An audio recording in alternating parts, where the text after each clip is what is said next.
this. Look at this. These are awesome. He sent me this ticket. Bus ticket. That's what's up. So, Don King, longtime friend of the channel, sent me a lot of his Orange Bowl paraphernalia from 2005, 2007. I'm gonna make room for this stuff in the studio. This is awesome. If you guys want to send me stuff, there's an address in the description below. That was cool. That was a very pleasant surprise. I think I'm gonna put it like, I don't know. I'm gonna put it somewhere. I got a lot of stuff going on behind me. I'm gonna have to do some moving and shaking. Another very pleasant surprise. See what I did there? That's called a segue. Is I went to the franchise studios in Tulsa, which is next to a defunct Toys R Us. And I got lost because I thought that the address was the Toys R Us, and it turned out to be in the nearly vacant strip mall next to the Toys R Us. So, Tyler Media, what are you doing? Give my man John Hoover and Lauren Rue better spot. Come on. Yes, I'm talking noise about their studio. They're an FM radio station. They can afford it. But the studio I was in with John Hoover to have this conversation about Mason Fine, who I think is the greatest high school quarterback in Oklahoma history. Fight me. Why Jamel Holloway is a better quarterback than Troy Aikman. Fight me. Along with John's transition from being a Tulsa World sports columnist to radio host for the franchise. Further review with Hoove and Rue. Listen to it. It was fun. All right, let's get into that for 18 minutes. Bumper. What do you mean you don't subscribe to my son's YouTube channel? Mama, no! Just snap the damn ball, RJ. This is how you come to work all the time? Every day. This is the face of radio? This is what radio dresses like just about every day. Yeah. I actually have to worry about how people view. My mother actually looks at these videos and says, when you gotta shave. Ain't happening. Yeah. I'll shave when I'm ready. I'm a grown up now. I don't have to shave all the time. How long you been doing this? 2 years. You like it? Yeah. Do you like it better than writing? I still write. Ah. So yes, I still write as much as I want, as much as I have to, as much as I can. And while I'm doing that, I'm also doing radio. So it's a blast. All right. Since you have let's call it, moved from the Tulsa World to the franchise, what's the coolest story that you've covered? That's easy. The big dude that protects Lincoln Riley. He used to protect Bob Stoops. His name is Brian Orr. He's an Oklahoma Highway Patrolman. I got to ride with him for 2 days. So I'm actually gonna put this in the video because there's a great photo of Trooper Orr tackling a fan on the field. You know that story? I don't know that story. I was there. Okay, tell me that story. Guy ran on the field. Trooper Orr tackled him. Yeah, but what was you running at? Do you know? No, the dude do I know his story? Yeah. Oh, hell no. He's some drunk dude, man. I think he was actually very stoned. They got him in and did a what do you call it? A blood levels on him and blood alcohol content. He was pretty messed up. Oh yeah. And I don't think it was alcohol. Did you actually see Orr tackle him? Did you see him? No, I missed it. See, I want to know what his form was like. What was his form like? Did he get his face mask in a chest? He did blindside him. I mean, it would have been targeting. Oh, it would have been targeting. Rules. That's right. Yeah. Oh my God. So you rode around with him for 2 days. Yeah. What'd you see? The most maybe interesting thing I saw was they took me to the Pottawatomie County Jail, and I got to watch some folks being booked. They put you in the clink? I was in the booking room. Okay, but you didn't close the gate on you. No. I was in the booking room when the perps were being booked. It was eye-opening. Did Trooper Orr tell you how you get the job of being Bob Stoops', Yeah. Mm-hmm. It was an interesting little tell. Being a former football player at Central State, Oklahoma, being a guy who has been around football, being a guy who looks like he does. He's a workout warrior. Yeah. What would you put him at? What would you guess his height and size? 6'2", 240. Good God. Yeah. Now, perspective. Kenneth Murray is 6'2", 240, so stop telling me that he's small. Golly. He's not small. He's just not in the right place all the time. He's a freshman. Leave the kid alone. Like he had a bad Rose Bowl. I know. It's and a bad Big 12 championship game and a bad Bedlam game. And Co-defensive freshman of the year. How many times I got to keep saying this? He's a good player. I stood next to him. He's a big man. He's a good player. big He's going to be a good player for the Sooners. So anyway, how do you get to be the Bob Stoops protector? His commander said, hey, OU needs some help down there. He goes down there. Stoops sees how big he is, how serious he is about his job, and says, I'd like to call you in and be my security detail. Not for the team, not helping the other team, not driving, standing next to me. And he said, That's too much responsibility. I don't want it. I've been in football all my life. I don't want it. I've got a family. I don't want it. And Bob called him back and made him an offer he couldn't refuse. All right. And so he's been with the team for 12 years now, ever since. So he's standing next to Lincoln now. He's standing next to Lincoln. That's cool. Yeah, Bob Stoops is recruiting state troopers. I like it. Right? I like it. It's recruiting season. It's always weird, right, around this time of year. Yeah. Because 2 decommitments in the past, 3 days? yeah, but see, that's the other part, though.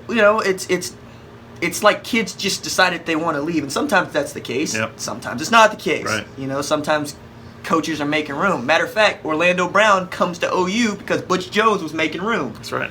So it's always a weird season, and I always feel weird about talking about what an 18-year-old decides to do with the next 4 years of his life. 3 years if you're really, really, Sure. really, really good. 5 years if you're not. 5 years if you're not. But also one of the things that I wanted to ask you about was a kid that really didn't have that opportunity, Mason Fine, who I genuinely believe, and I will fight this, Mason Fine is the best Oklahoma high school quarterback ever. Just period. There are stats to prove that, but I also, I like the kid's poise, and I got to learn the most about him from reading you. So what do you know about him that a lot of other folks didn't know until he did get the offer from North Texas? Well, first of all, I would, and I think Mason would probably agree with me here, I would vote for Troy Aikman. And then probably Sam Bradford. First of all, Troy Aikman couldn't hang at OU. Okay? Couldn't hang. A lot of guys can't hang at OU if they can't run the triple option. But hey, he couldn't hang. Better quarterback, Troy Aikman or Jamel Holloway? Jamel Holloway. Jamel Holloway. Give me Jamel. Who's got the national championship? You're right. Who's got the natty? He's got a natty. Huh? Huh? Yeah. I will put on my professor shades and go to war over this. No. And Sam Bradford, you got a case there because that's an athlete. He played basketball, was a great basketball player. Yep. Shoulder blew up. Shoulder blew up in the BYU game. Mm-hmm. I'm begging y'all to fight me. That's what I'm doing. I'm begging y'all to fight me. But no, Mason was a really great quarterback. Yeah. And he just didn't get looks. Or maybe he got looks, didn't get offers. He didn't get looks. He didn't get offers. He got just a handful of small school looks, 1 AA's. Oklahoma State wanted him as a preferred walk-on. Oklahoma wanted him as a preferred walk-on. Just can't spend that money and that commitment on a 5'10" quarterback. That's all that was. If he was 6 foot, he'd probably been a Sooner. I know. But some of the things that I got to know about him,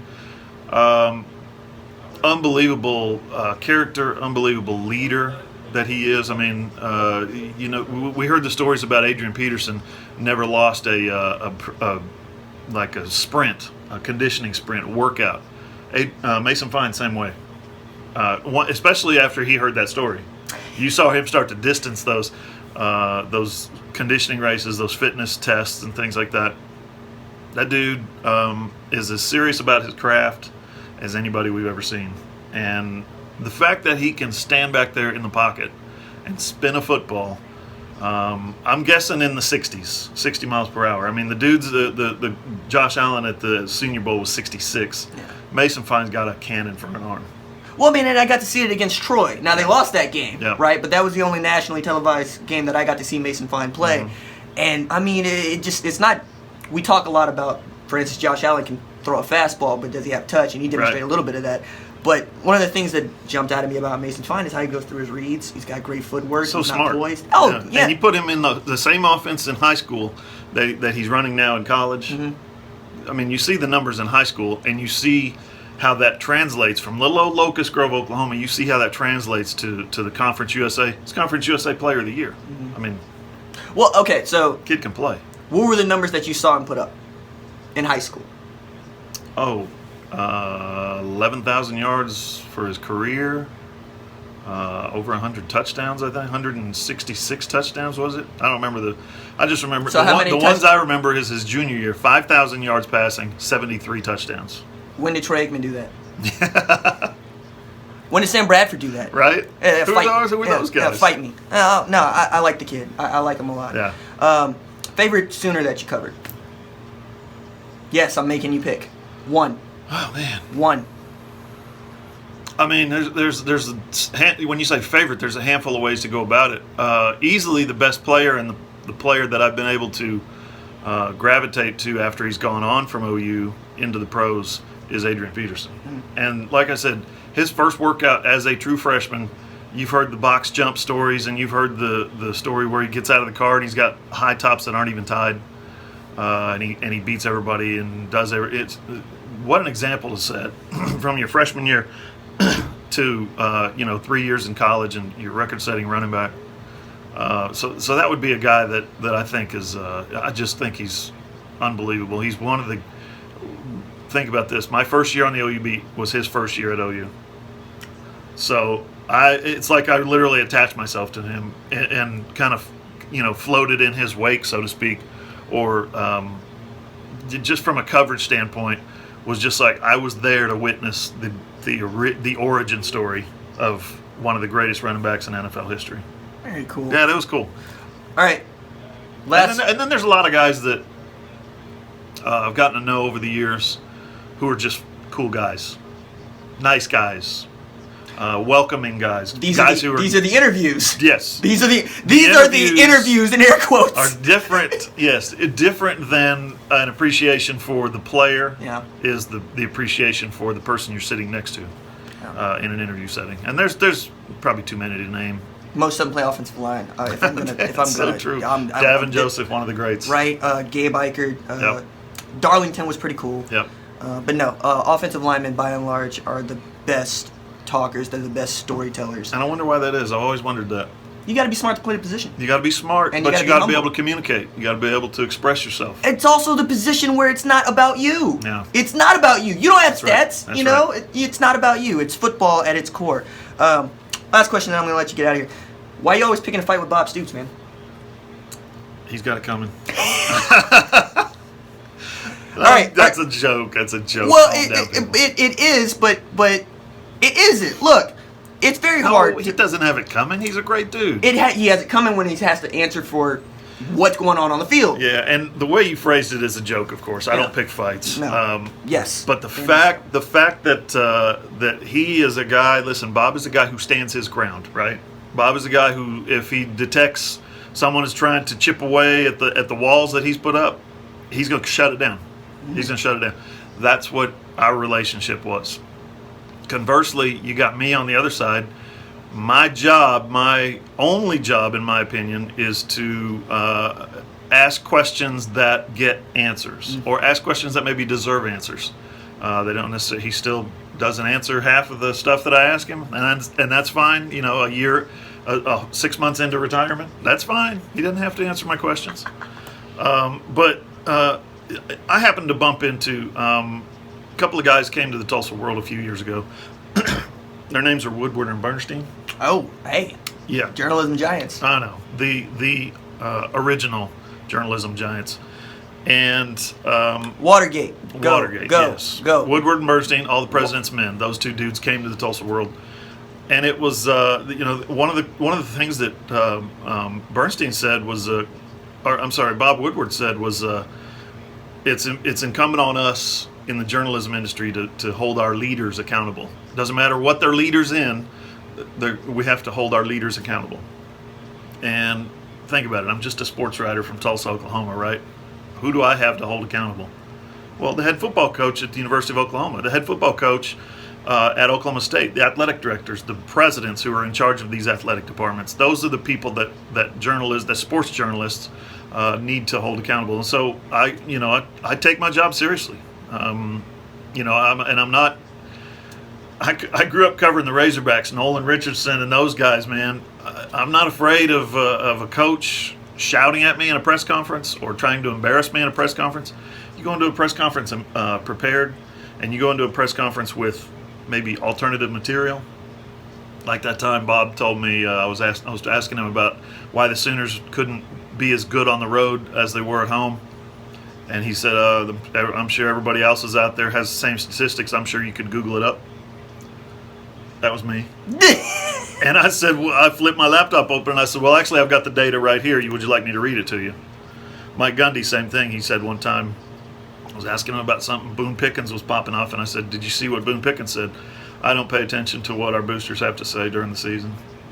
He's shooting me down, right? Putting up the walls. And Absolutely. I said, well, I have the quote right here if you'd like me to read it to you. And I read it, and the conversation began at that point. We have to hold our leaders accountable, whether it's covering city government, whether it's covering the White House, or whether it's covering college football teams. Well, and there's reason for that, right? The underlying reason being, number one, service. Number two, as it always I thought about was player safety, right? Because if you don't know injury news, Yep. right, and you're playing a kid that you probably shouldn't be playing, I mean, how is that going to work out for you, for your program? Even right now with the Corey Brandon's leading a class action lawsuit against the University of Oklahoma, claiming that he was injured and the university didn't take care of him. And these are all stories that are very important at a local level, at the level that a lot of fans, myself included sometimes, don't really want to hear about, but we need to know about. You know, and it's always been hard, and I always enjoyed listening to what you had to say, how you had to say it, and how you continued to try to get to the truth of the answer. Yeah. As you know, you kept getting yelled at. You get under somebody's skin trying to get to the truth. I mean, the truth hurts, and you know, a lot of people don't want it revealed. But you know, listen, people think I hate Oklahoma. Oklahoma fans think I hate Oklahoma. Oklahoma State fans, I think I hate Oklahoma State. I don't hate anybody. I don't hate anybody. These programs and their success takes me to bowl games in December, and I love going to bowl games in December, brother. I'm telling you. So why would I hate them? This is a fun career. It's a very rewarding career, but I don't hate any teams. If you kind of read between the lines of of the questions I'm asking, it's not about hey, you guys stink. It's always, hey, how come you guys aren't better? Ooh. I'm trying to get the program to be. It was, when they weren't winning on the road, they would go to Missouri and lose to a bad Missouri team, or Texas A&M lose to an ordinary Texas A&M team. This was 2010. Yeah. I would say you're blowing people out by 60 at home, and you're losing to average teams on the road. Now let's try to find out why, so we can fix it. That's what I'm about. Well, it's not just pointing fingers and saying you're a bad coach and you deserve this. It's about, hey, let's see if we can get this fixed. Well, I mean, that's also what I say as an OU fan, which is I'm not here to go to the Rose Bowl. Right. I'm here to win national championships, and we hadn't won a national championship in 18 years, you know?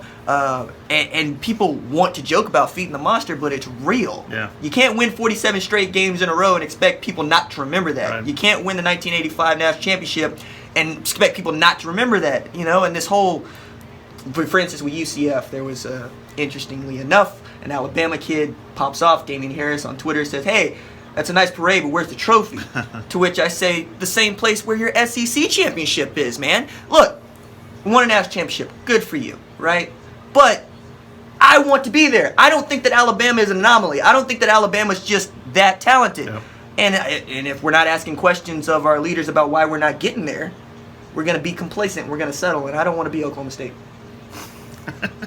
You got to get on a bus to Stillwater, so watch the way you phrase that. I ride around there with my hot pink scooter yelling Boomer Sooner, and they don't say anything because they don't want none. Wait, do you say Boomer Sooner, or do you say Boomer and then? But both. I'm walking by people going Boomer Sooner, and they're looking at me like I'm crazy. Well, you are crazy. Well, if you do that in Norman, you might catch some hands. That's all I'm saying. It's just a different mindset, you know. It's just a different mindset, I think, and I think that comes from the excellence that was established way back with Wilkinson, you know, and it's years and years and years, and it's generations. You're right. You're 100% right. The standard has been set. The monster must be fed. I'm gonna leave it there. John Hoover. All right, man. Thanks, man. I appreciate you. Appreciate you doing this. Fun. Welcome to the Franchise Studios, by the way. Yeah. Well, 107.9 FM in Tulsa, 1270 AM. Check me out at thefranchiseok.com. And I just filed my latest story for Sporting News. Sportingnews.com. What's about? Big 12 basketball. There is only one story in Big 12 basketball. You know that, right? Yeah, Big 12 basketball. It's not fantastic. Wow. Let's do this real quick. See that? Listen. That's awesome. View. Read. Okay, if you like the videos, don't forget to like and subscribe. I'll see you tomorrow. Deuces.